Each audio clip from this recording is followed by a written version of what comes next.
शुरुआत करें नीरज कुमार आपसे। भाई पत्थर पर रगड़ने की जो कोशिश हो रही है, ऐसा लग रहा है कि तलवार विपक्ष की ज्यादा, जो तलवार पर धार है वो विपक्ष की ज्यादा मजबूत होती नजर आ रही है। कल आपने एक बिल्कुल। जो है तस्वीर देख ही ली होगी। जी जी, मैं आपकी तस्वीर पे ही बात करता हूँ। विपक्ष के तलवार की धार कुंद हो रही है। यह आपके स्क्रीन पे जो चल रहा है वो अपने आप में बताने के लिए काफी है। अभी आपके स्क्रीन पे चल रहा है कि 2020 में अल्पसंख्यकों का, मुस्लिमों का वोट हमें 5% मिला था और 2024 में वह बढ़कर 12% हो गया। मतलब बड़ा स्पष्ट है कि मुस्लिमों का भी, अरे तो माइनॉरिटी का भी वो। 2024 का महागठबंधन का भी देख लीजिए ना, 75%, 60% है। जी, लेकिन एनडीए का तो वोट पड़ा ना मुस्लिम मुस्लिम समाज में। तो निश्चित रूप से उनका मोह भंग हो रहा है, उनका एमवाई समीकरण ध्वस्त हो रहा है और मुस्लिम जो पसमानदा समाज है वो अब समझ रहे हैं कि हमको ये लोग पीसीआर आवाज परेशान बढ़ाइए करते हैं, प्लीज। दबा के रखते हैं और उनका वोट एनडीए की ओर ट्रांसफर हो रहा है। इस चुनाव में देखेंगे, आने वाले चुनाव में या और भी वोट बढ़ेगा, वोट प्रतिशत और भी बढ़ेगा। निश्चित रूप से उनका एमवाई समीकरण ध्वस्त हो चुका है और वो विपक्ष मुद्दा विहीन आज की तारीख में है। तेजस्वी यादव का अगर बस चले तो दिल्ली एयरपोर्ट भी करने के वक्त को लिख देंगे, पटना का गोविंदपुर गांव भी बोल देंगे कि वक्त को लिख देंगे। तो ये अरूल जरूल बातों, चूंकि उनके पास कोई मुद्दा, सॉलिड मुद्दा बचा नहीं है, तो अरूल जरूल बातों को करने के सिवा वो कुछ कर नहीं सकते।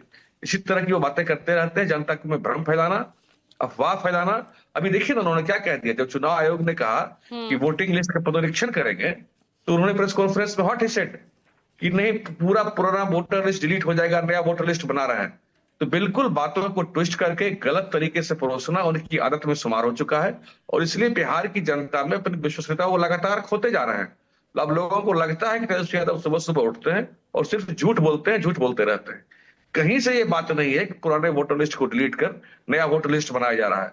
हाँ, पुनरीक्षण किया जा रहा है, शुद्धिकरण किया जा रहा है, क्योंकि लास्ट टाइम 2003 में हुआ था और अभी 22 उसमें भी साल 2 बीत चुके हैं साल मैडम। लगे थे ना नीरज जी। उस वक्त 2 साल लगे थे, जिसको आप इस बार 2 महीने में करने की कोशिश कर रहे हैं। बिल्कुल यही तो बिल्कुल सवाल उठा बिल्कुल। रहा है ना विपक्ष। बिल्कुल बिल्कुल सही प्रश्न आपका है। 2 साल लगे थे, लेकिन उस समय क्या था ना कि 2003 में मोदी जी का जमाना नहीं था और आज मोदी एरा है।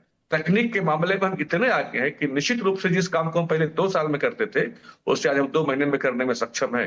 इसमें किन्हीं को संशय नहीं होना चाहिए। बाकी 2 महीने में करता है कि संशय उठता चार है महीने ना, में पिछले करता है। भाई 20-21 सालों में तो याद आई नहीं, अब अचानक से याद आते, यानी चुनौती, भाई, बिहार आपके लिए लगातार चुनौतीपूर्ण हो रहा है। बिल्कुल बिल्कुल नहीं, लेट मी कंप्लीट। और ये विषय चुनाव आयोग का है, इसमें तो पॉलिटिकल पार्टी को अपना माथा घुसाना ही नहीं चाहिए। ये चुनाव आयोग का विषय है। चुनाव आयोग एक संवैधानिक संस्था है और जनप्रतिनिधित्व नियम 1950 के धारा 21 और 22 में पर स्पष्ट निर्देश दिया गया है कि समय समय पर वोटर लिस्ट का पुनरीक्षण अनिवार्य है। और आर्टिकल 326 यह भी बताता है कि जो इस देश के नागरिक हैं वही वोट दे सकते हैं। तो चुनाव आयोग इस पर काम कर रहे हैं, इसमें किसी पॉलिटिकल पार्टी को परेशानी क्या हो सकती है? मुझे अब नहीं लगता कि होना ये तो चाहिए। यहाँ पर टीना कनवीर बताएंगी ना कि भाई क्या परेशानी आपको हो रही है।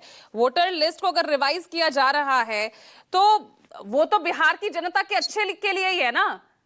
बिल्कुल अच्छे के लिए हो रहा है। टीना 22 साल में बहुत ऐसे लोग जी हैं। टीना जी कनवीर, वो जवाब जय दें। संविधान। देखिए, एक जब भी गिदड़ पर संकट आता है तो शहर की तरफ भागता है, लेकिन जब एनडीए पर संकट आता है तो वो किसकी तरफ भागता है? चुनाव आयोग की तरफ भागता है, क्योंकि उनको पता है गलत कि आरोप है। उनको कौन बचाएगा। नहीं नहीं, आप बीच में मत बोलिए। महाराष्ट्र में आपको किसने बचाया था? चुनाव आयोग ने बचाया था। साफ तौर पर दिख रहा है कि जिस तरीके से फर्जी फर्जी मैच फिक्सिंग करते हैं और ये चुनाव जीत जाते हैं। लेकिन बिहार वासी बहुत समझदार है इस मामले में और लगातार हम तो पूछेंगे कि संविधान की अगर बात की जाए, ये संविधान पर बहुत बोल रहे हैं, जेडीयू साथ दे रही है क्या होसबोले जी के बयान पर?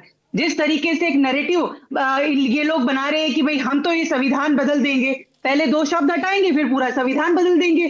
तो बिहार की जनता ही नहीं, इस तमाम समस्त पूरे भारत की जनता जान चुकी है कि इनका उद्देश्य यही है कि ये संविधान बदलना चाहते हैं। तो क्या जेडीयू इनका समर्थन करती है? मेरा पहला सवाल ये है। और दूसरी बात, जिस तरीके से बिहार के अंदर सबसे अहम है कि जिस तरीके से बिहार में जो पलायन हो रहा है, और बिहार वासी बहुत अच्छे से जानते हैं, इनके पास कोई मुद्दा नहीं है इस समय कोई मुद्दा नहीं है, इसलिए इन्होंने चुनाव आयोग को आगे किया। इनके पास कोई मुद्दा है कि अपने विकास कार्य बता सकते हैं बिहार की जनता को कि हमने ये काम किए हैं? देखिए, सबसे जरूरी होता है कि इतने साल सत्ता में ठीक है, नहीं शासन पहले करने पहले के सवाल बाद। का मैं जवाब ले लेती हूँ। हमारे साथ निहोरा प्रसाद